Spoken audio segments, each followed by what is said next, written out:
We're Okay, yes. talking about So, good transitions today. morning, Sheila. Thank you again so much for being with us. I am super, super excited. I know working and with kids and everything else, I'm just so delighted that you're able to be with us today.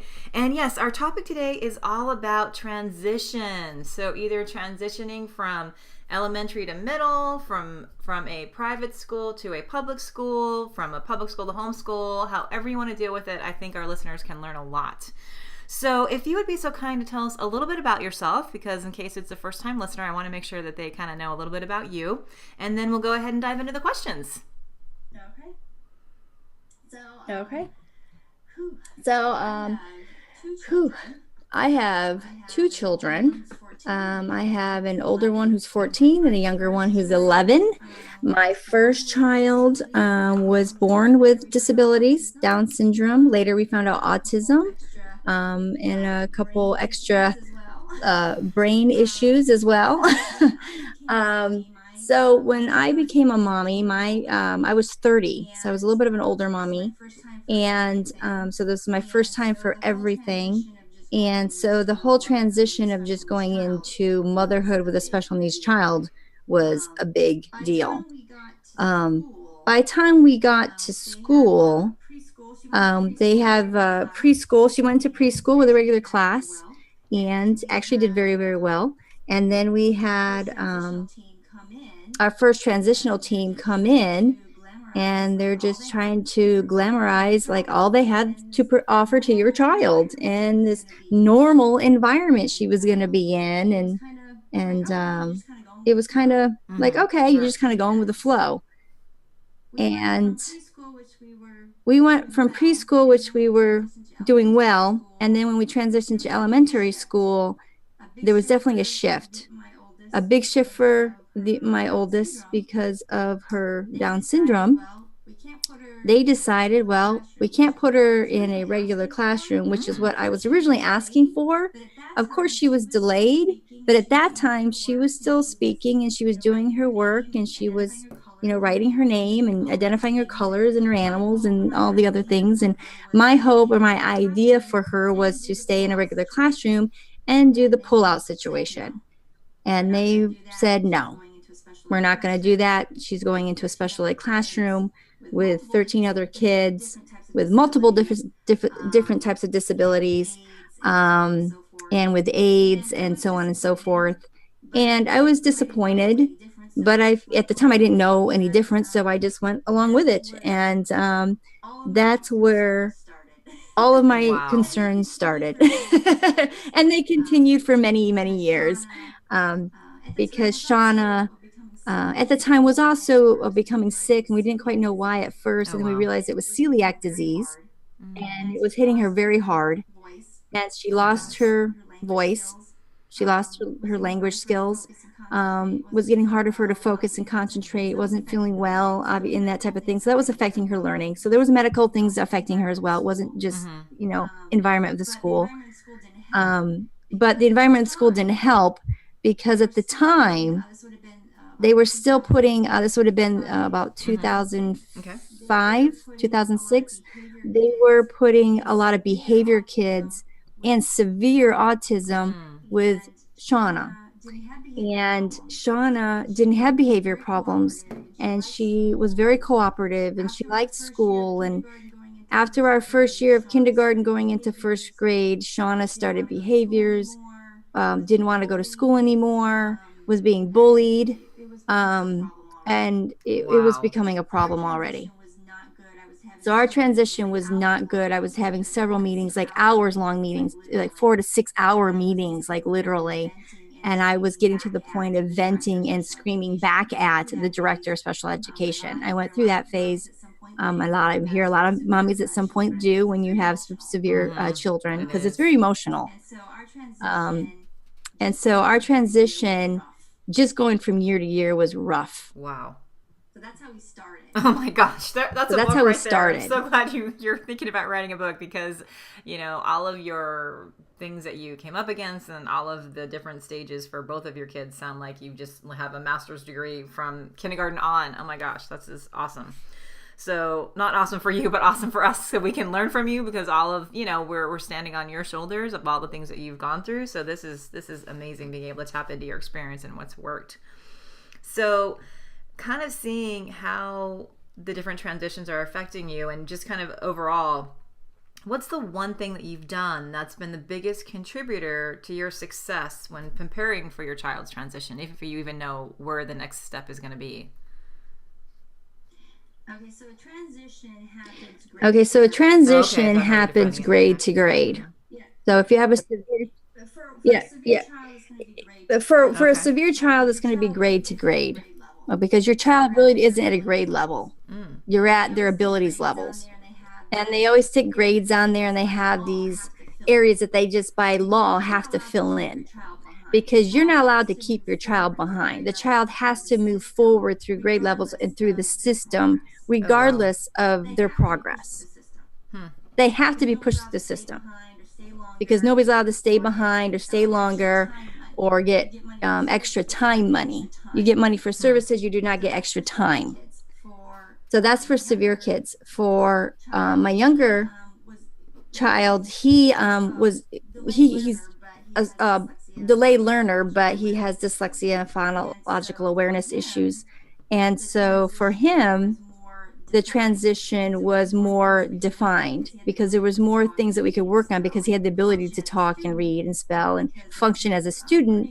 But because of his learning disabilities, he was severely delayed in all of the areas. So when you're transitioning a severe child opposed to transitioning a child that is learning with progress, now you're looking for different milestones. A severe child, you're looking for baseline change. Do they have the ability to focus? Do they have the ability to identify, draw a line, and those lines turn into letters?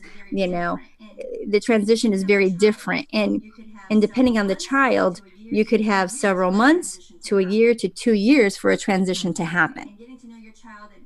Okay. And getting to know your child, and again, back to if anybody's listened to our past podcast, my big thing is having your own assessments, or having very high quality assessments, so you understand what you're tapping into in order to get the child to progress. Because these transitions that are happening with your schools are based on what you're requesting or what your demand of the child is.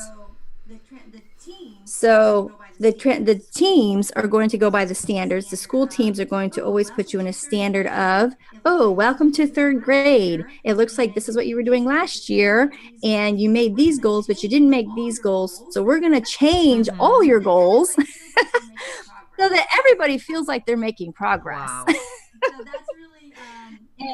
So that's really, wow. And they did it with both of my children. Even with Trenton, who was a learner, and progressive, and was moving forward in learning as he was growing, but wasn't necessarily moving in the direction of changing his baseline of learning. So if you tested him, he was still testing at first grade level when he should be testing at third grade level. But since he was older, instead of making sure we got the first grade level mastered, they just changed his goals. So go ahead. So that was very frustrating. And that was very frustrating. So you're not really transitioning.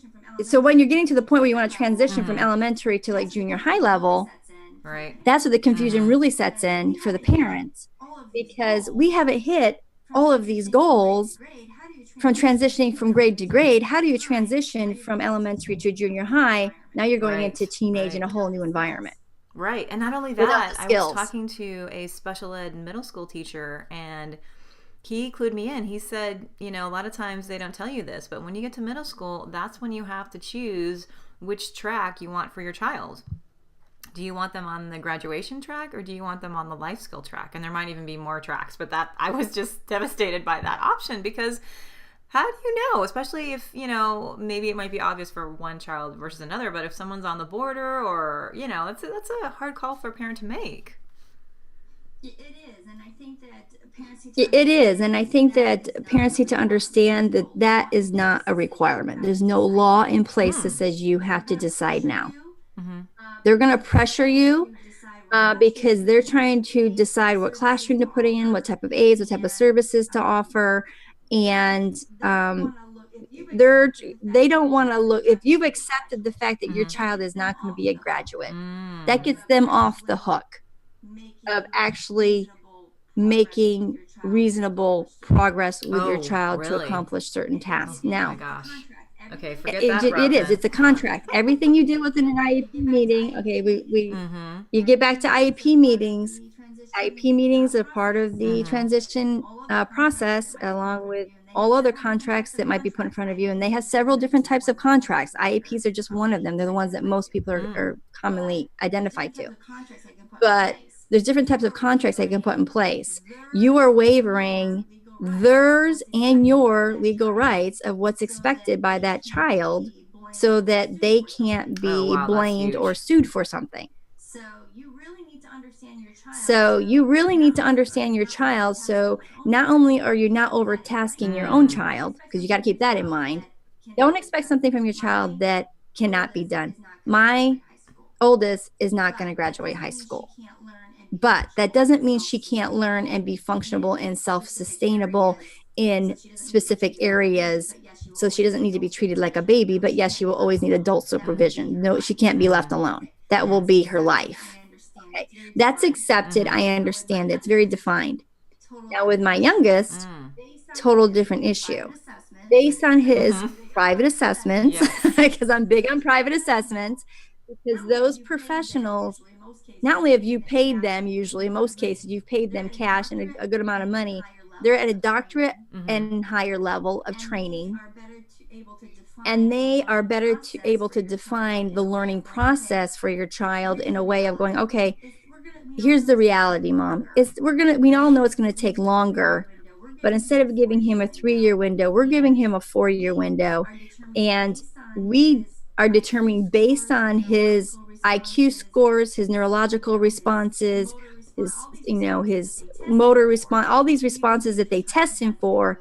We believe the child has the ability to learn at a level of accomplishment by this time frame with this ability, blah, blah, blah. Every one of my specialists told me, do not take graduation away from him. They're going to say non-graduate. Okay. And they've been treating me since second grade. They determined this in second grade. Oh, we're going to have a non-graduate. Okay, well, we'll just do the best that we can. We obviously can talk, he can read, he can write. We'll just do the best that we can. By doing that, they put him in an IEP. By doing that, they put him in an IEP. They put him in a little bit more severe category. They get more money because they're assuming we get more money from the insurance company. We get more money from the state and the federal government to support this child, but we're going to treat him as a non-graduate. Now, at any time in the transitions from junior high or high school or in between grades, you have the opportunity to get out of that and put him on a graduate road. Okay, so you're not locked into it. That's another thing you need to understand. Because you signed it the first time doesn't mean you can't get out of it, because you absolutely can get out of it and get them back on the path of being a graduate. The only thing is if you start the path of non-graduate, it's hard for the parents to understand where they are and how to get off it, because their team, their school, their team, or their classroom is on the same path of non-graduation. So they're not doing anything extra to make you a graduate. They're doing whatever is standardized in your IEP. So if your goals are always lower than what you need to graduate, then you will always be lower. So a couple questions there. How did you realize that your son was in the non-graduate path since second grade? Like, how did you deduce that? Because obviously they didn't tell you that. It's in the conversations of the it's in the conversations of the meetings. So they will drop cue points of, okay, well, we're assuming that Trenton will probably need language and supports through his whole school career. I'm like, okay, so are we modifying curriculum, or are you telling me special ed teacher? And they go, oh, both. We'll be doing both with Trenton. He'll have modified curriculum and he will have special aids and speech therapists and all of this type of thing. And I go, well, then how does he test out when he's testing out the grade level? And they go, oh, well, he'll have different testing. He won't be in the same category as our other students. He won't have to take the same test. So as soon as they say he's not taking the same tests as the other kids. That's usually an indication they're not testing him out as core curriculum, Right. which is now But the don't they federal have to do standard. that? Like, don't they want all kids And if now to be they're part of that testing? Not if you medically don't qualify. not if you Really? medically don't qualify.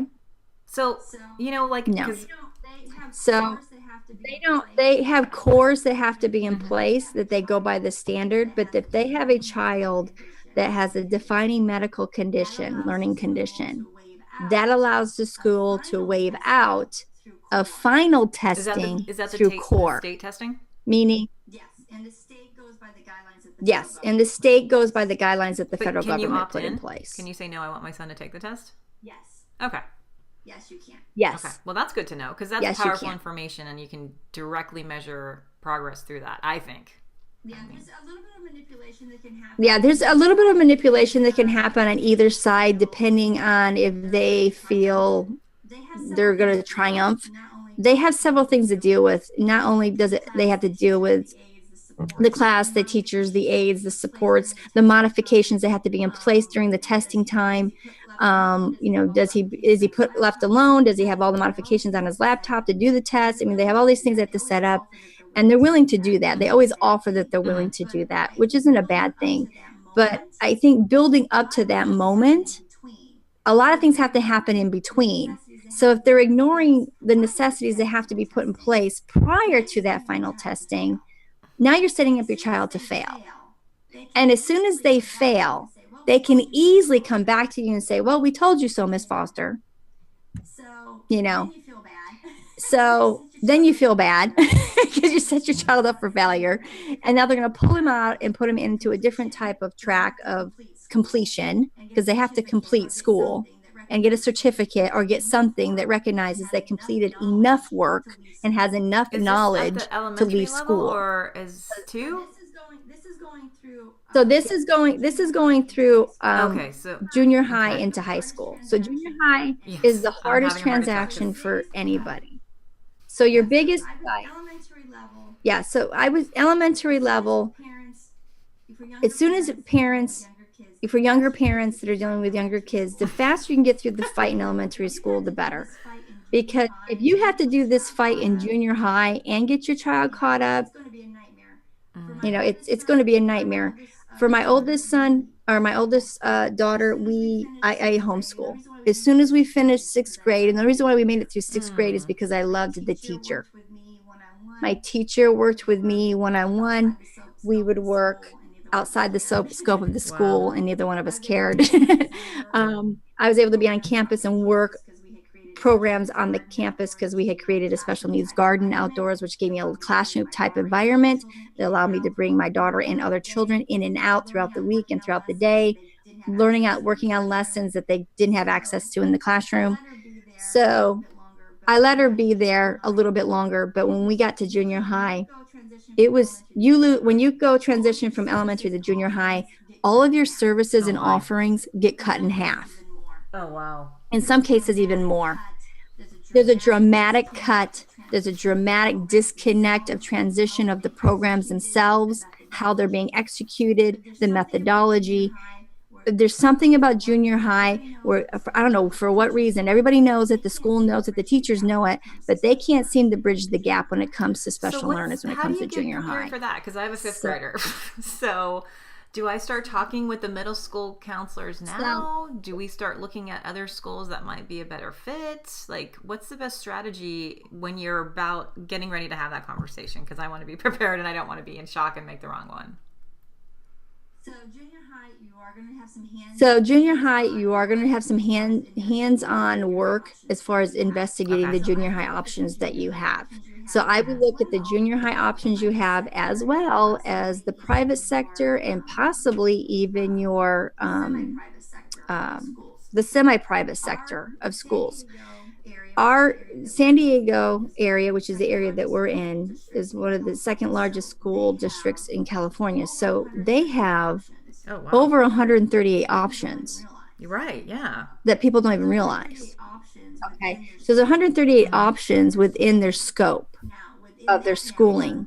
Now, within that network, You got to figure out what your needs are and then figure out what schools apply to those types of needs, because now your 138 could have dropped down to 6, and out of those 6 you Sure, might only like sure. 2. So how do you? Isolated to just your one But junior it's high. not isolated to just your one junior high, but your junior high you're going to have to go, and you can do a request, and you got to do a 1 week request or whatever it is, and ask for a tour of the school, look at the classroom, all the standard stuff that most parents would expect. You want to do the basics, but from that point, um, go to a junior high meeting. Like they're going to have set up a meeting based on junior high for special ed or special learners, or the district, or the district is putting on.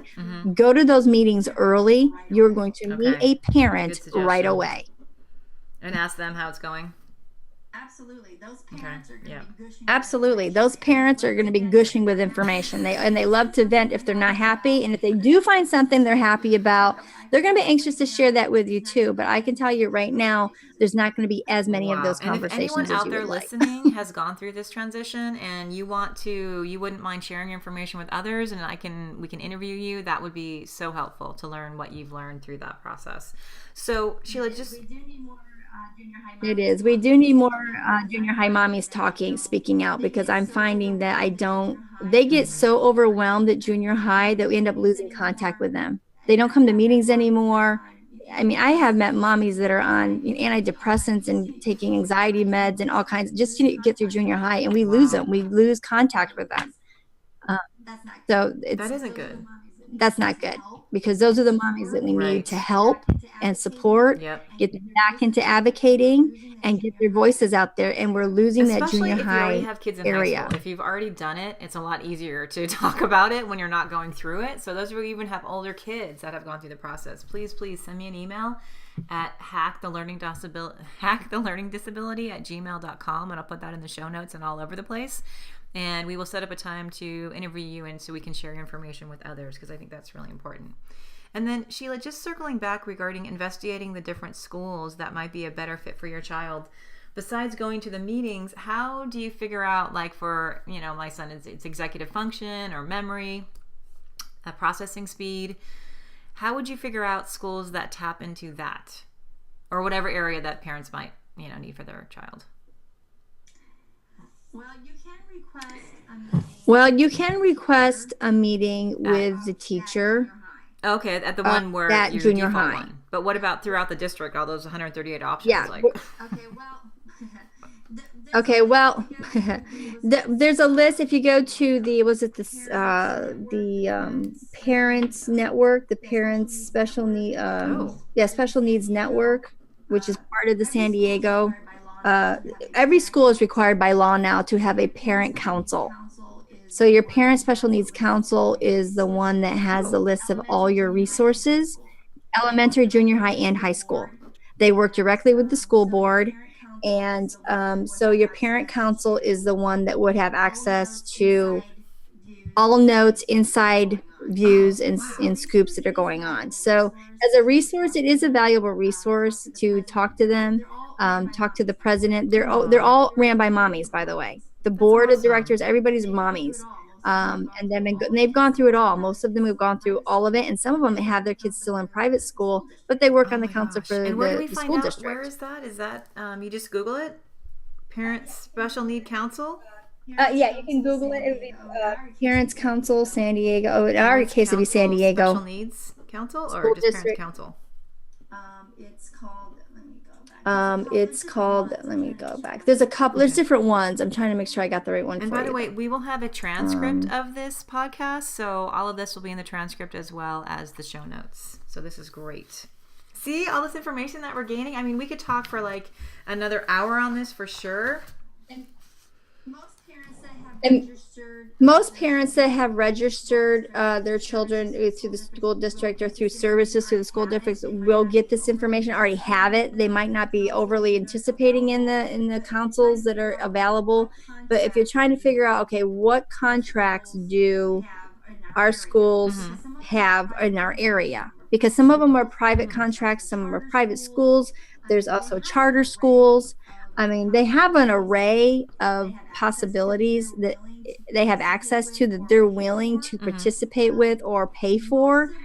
Um, Most of them tend to go to the more severe kids, because the more severe the child, especially if it's medically severe, the school districts are not pulling them on a school campus. They just can't. And the costs of those children, now are going up substantially. Now that child's now costing $50,000 to $80,000 a year, instead of our kids that are costing $18,000 to $20,000 a year. So the gamma, and if you're dealing with like our school district, who has registered over 15,000 kids in special education, not even showing you the other 5,000 that are borderline, they haven't been officially signed in yet, that's 20,000 students. Wow. That's a lot of students. And we're already we're having our own internal problems, and this isn't just us, this is across the nation. A huge lacking of special ed teachers in all different levels of learning, and not enough aides, and just physical environment, the physical needing enough classrooms to be able to separate them out. Disappointingly, in our area, the directors are deciding to not do small classrooms anymore for special ed, and they're regrouping them again, which to me is a horrible idea. And that's another reason why my oldest is at home with me. So, what is your path for your 11-year-old? So right now, he is in private. The private school is listed on our school district's list, so they are accepted as a contract, which makes it easier if you're going into legalities. If they already have a contract with the school, that means they have a rapport and respect for the school for making progress. So that makes it easier if you're fighting. Tell the listeners, it is really hard to have the school, a private school, be paid for. So it is a long fight. And every time I asked any advocate or any attorney, that's all they said, is that it's very hard and it probably doesn't happen. So Sheila's amazing. She's an anomaly. But it is possible. So, but we just want to put that out there. So you can't just go request it and it happens. There is a lot of other things that you need to do to make that happen. So absolutely. And when you're going into a private school situation with a special learner, if it be severe or not severe, it's very specific. So you need to make sure as a parent you're pairing the school up correctly to your student, and that school needs to accept your child. It's not just you saying, I want to go there. The school has to accept the child. And then you have to build your case, which is going to be your private assessments and the lack of learning from your current situation has to be on the table. So that will all go into play when you're in a transition situation. So if you're transitioning to grade level or elementary to high school to junior high levels, or transitioning into a private school or even into homeschooling, that transition is based on your assessments, where your progress is your work and your progress and your testing equaling the same.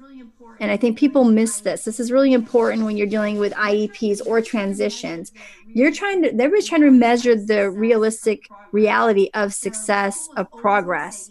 So the school is always going to say, even if they're not, we are making progress. Because in the law, it states any progress is progress. Now, we are slowly changing those laws with the dyslexia law that just came into place this past year, and saying there has to be measurable, substantial change of progress. So they're changing the verbiage in a way that's favoring the student and favoring the parents, and saying you can't just say any progress is progress. That's no longer there was that becoming whole the norm. court case regarding special ed. Your homework was more than just de minimis, or more than just trivial. And the Supreme Justices, they were arguing over the word, more or better. Just the intonation of how you're saying progress. So that was, if you want to listen to that court case online, the Supreme Court one that just came out, I think last year, it is just a phenomenal master's degree on special education. It's just, I'll put the link to that on the show notes as well. Okay, so Sheila, just to wrap it up, because I know how valuable your time is and all of this great information. So you gave us the things to do.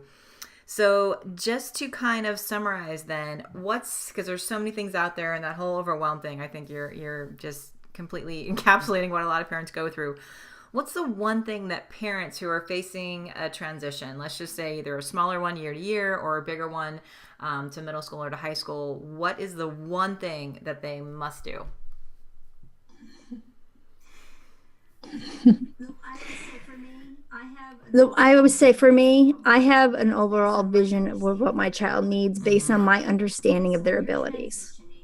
Okay, so when you're transitioning, you're looking at the environment and you're saying, does this environment support the needs of my child and the goals I have for them? Because your child doesn't know enough to have that kind of, insight or goals. They don't. And it got to the point I know for me, it got to the point I know enough information about my kids. My gut tells me everything I need to know. Just because I have enough information that when I sit down in a meeting, my gut goes no or yes. And it's really that simple for me, but it took me a while to get to this point. Transitions are hard because they're scary and there's nothing certain about them. Because you're transitioning doesn't mean you get what you want. you got to know your child. So you got to know your child. You got to look at the environment and go, is this a good fit for them? Are they going to learn in this environment? And if you as a parent are sitting there, and you do, I go through this with parents all the time. You know more than you think you do. And if you're sitting there and you walk out of that meeting and you have tears in your eyes, the answer is no. So do not sign anything until you're ready. I'm getting tears in my eyes just thinking about that in my throat, because it's true. It is emotional, and you do want the best for your kid, and you don't know, So I think having someone there listening to this podcast again, reaching out to others, I think all those things can be very powerful when you're approaching it, because it's hard and you don't know. But I think what's another good reminder is that you can call an IEP meeting at any time. And maybe if it's not working, that's when you can try and look for other schools. Is that kind of what you would say? Is that a good idea? Oh, absolutely. Okay.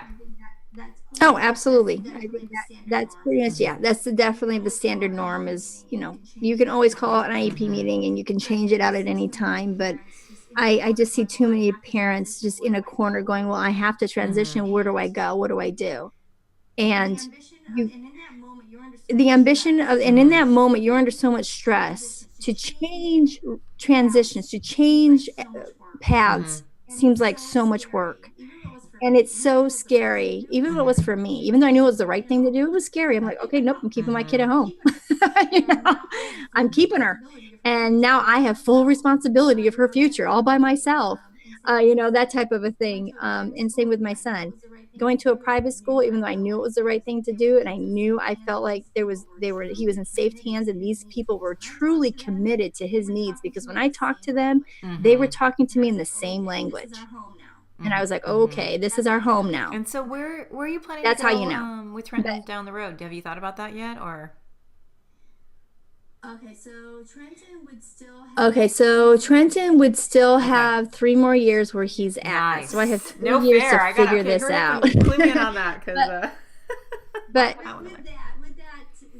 with that said, that gives me 3 years to look at my community, work with the school district to see how they're evolving, and see if there's a way we can unite parents to evolve into a better direction so that it will be ready for him, or to simply continue the private route, because there will be junior high and high schools that are privately based for his learning needs. And then also, it's the last resort for Trenton because he's a more developing child and I'd like him to be with his peers. But the last resort would be a combination of homeschool and school environment, so that I have more control. But he will always have it customized for him. Even going into college, there will be custom programs and classes so that he knows he can do whatever he needs to do without being encumbered by the whole world at one time. Talking about college for him, because our kids can do anything with the right support and with our vision for them. And I really like what you said too about having a vision of your child. I know that in some states, when I was researching IEPs and goals, and kind of starting your conversation with that meeting of where do you see your child? What do you think is the outcome for them? And that can be hard, but kind of giving yourself a realistic yet high vision for where you want them can kind of help everybody understand what your vision is for your child and where you want them to go. And then hopefully together you can collaborate on strategies to get them there, be it public, private, and if you're lucky enough to homeschool, like Sheila. All right. Well, thank you so much, Sheila, for all your information regarding the transition. I don't know if I'm definitely have a lot more information. I know that I have to, put myself into action and start researching more about the middle schools near us and also other ones that might be a great fit. So I cannot thank you enough for our time today and all the information that you shared. So thank you so much. All right, thank you. Look forward to next time. Sounds All right, great. thank All right, you. take care. Look forward to next time. Yeah, bye-bye. Bye-bye. Yeah, bye-bye. Good job. Are you still on there? You did awesome, Sheila. right, Thank you you're so much. This Yeah, was I'm great. still here.